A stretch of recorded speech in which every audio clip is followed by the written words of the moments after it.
Bismillahirrahmanirrahim. So, dear students, today in the concise note series of chromatography, we have two questions. So, I will read question number one. तो हमारा जो पहला question है वो ये है, how do you know if a compound is pure using TLC? इसका मतलब ये है कि आपको कैसे पता है कि जो कंपाउंड ऑफ जो आपने रिएक्शन मिक्सचर में एक कंपाउंड बनाया है, आपका जो प्रोडक्ट बनाया है, आपको टीएलसी से कैसे पता चलता है कि your compound is pure? Number one.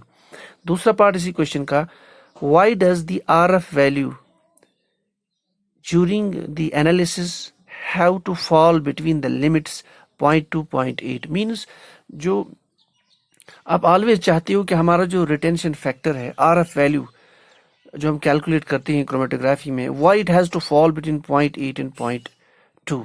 ये है question. Okay, let's start the answer.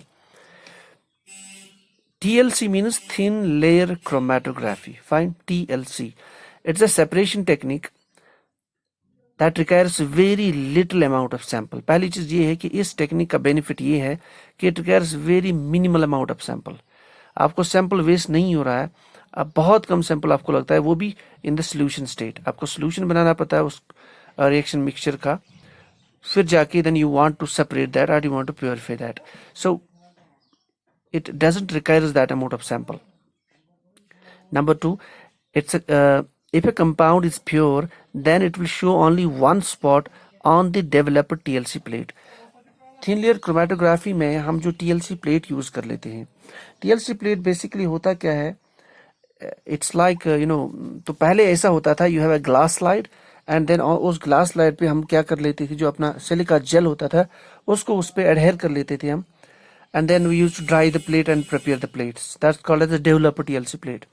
लेकिन आजकल you have now very nice plates of aluminum plates, तो उसमें already TLC is attached to that, and they are very delicate and they are flexible and you can carry out the reactions, you can track the reactions जहाँ पे आपकी मर्जी हो. So they are very much portable and very much effective also. आजकल वो plates available होते हैं.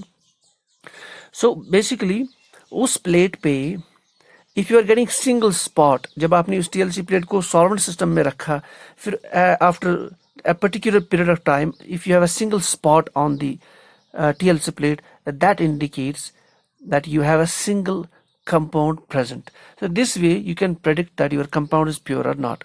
अब पार्ट नंबर 2 पे आते हैं. पार्ट नंबर 2 है why our RF वैल्यू जो हम निकालते हैं हर किसी केमिकल कंपाउंड के लिए in the chromatography, why that RF value has to be in between 0.2 and 0.8. Okay, पहले हम RF वैल्यू देख लेते हैं. देखो, RF वैल्यू हम यूजुअली राइट करते हैं the distance travelled by this solute और your compound of interest divided by the distance travelled by the solvent. जो आप सॉल्वेंट सिस्टम आप यूज कर लेते हैं तो ऑब्वियसली है कि इट्स सॉल्वेंट जो है it will move faster. Fine. और जो केमिकल कंपाउंड है they will move slowly depending on उनकी इंट्रैक्शन कितनी स्ट्रांग है with the your stationary phase silica gel. So usually हम क्या करते हैं, जब हम जो केमिकल मिक्सचर हमें सेपरेट करना है या आइडेंटिफाई करना है, या जो कंपाउंड उस केमिकल मिक्सचर में हमें चाहिए, we want to identify that whether that chemical compound is present और नॉट. सो हम स्पॉटिंग कर लेते हैं usually 2 centimetres above the base.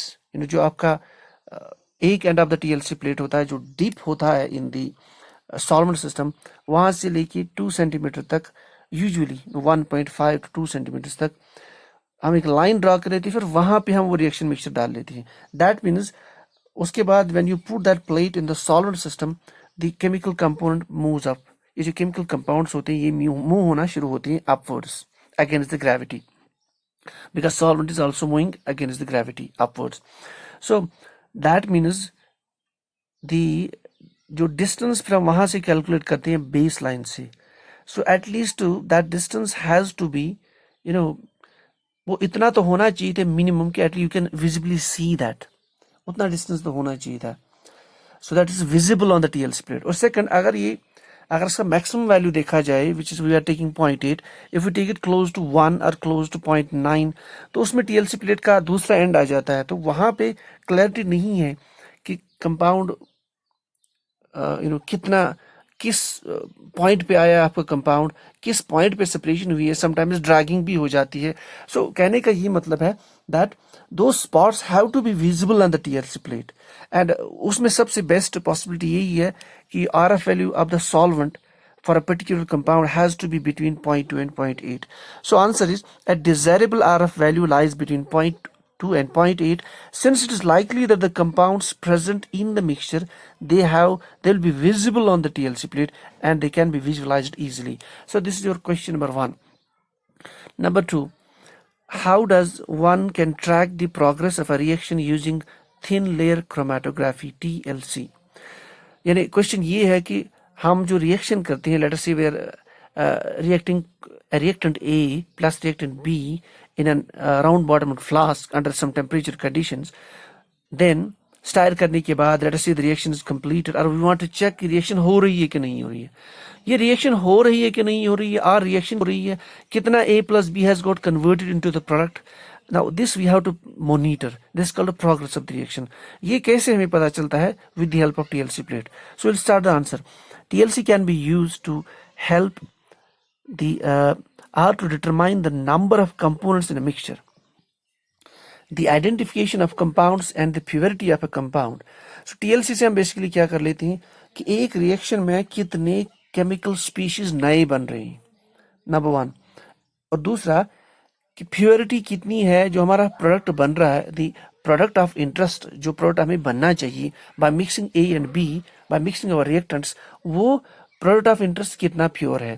जैसे हमने अबव डिस्कस किया है, if you get a single plate, if you get a single spot on the TLC, that means your compound is, your product is pure.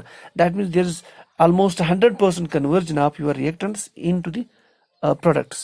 So हम क्या कर लेते हैं, by observing the appearance of the product or the disappearance of the reactant, we can monitor the progress of the chemical reaction. Means on the TLC plate, जो हमारा TLC plate होता है, strip जो होती है, उस पे we take reactant से भी जो हम लाइन ड्रॉ कर लेते हैं above the the one end of the TLC plate, उस पे हम एक साइड से we at the spot of one reactant, उसके नेक्स्ट स्पॉट ऑफ रिएक्शन जो आपका सेकंड रिएक्टेंट है उसका भी स्पॉट कर लेते हैं. उसके बाद जो प्रोडक्ट जो आपकी रिएक्शन चल रही होती है वहां से हम एक स्पॉटिंग कर लेते हैं उस पर. So basically on the TLC plate, on the base line जो हम लाइन ड्रॉ कर रहे थे उस पर we will keep 3 or 2 or depending upon कितने reactants है, accordingly we will keep the number of spots. Let us say we have 2 chemical reactants and obviously we want the product, so that product will be 1.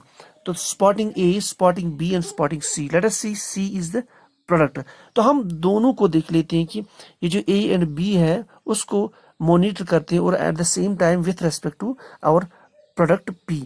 अगर A and B, let us say after 10 minutes A and B are now 50%, और जो intensity of your product compound है, if that is 50%, let us say after another 1 hour or another 10 minutes, जिस जो time होता है, if your reactants are getting disappeared or they are slowly getting disappeared, on the other side जो आपका product वाला spot है, if that spot is getting intense or it is becoming clear and visible, so we monitor the progress of the reaction by looking at the by the disappearance of the reactant and simultaneously the appearance of the product or the intensity of the product on the TLC plate. So this way we can monitor the progress of the reaction.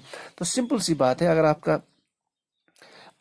फिर depend करता है, for example अगर आपका जो compound बनता है, if that is coloured, if there is a conjugation in the compound, if that is colored and your reactants were non-colored, then you can see the intensity of the color of the product spot. That's very easy.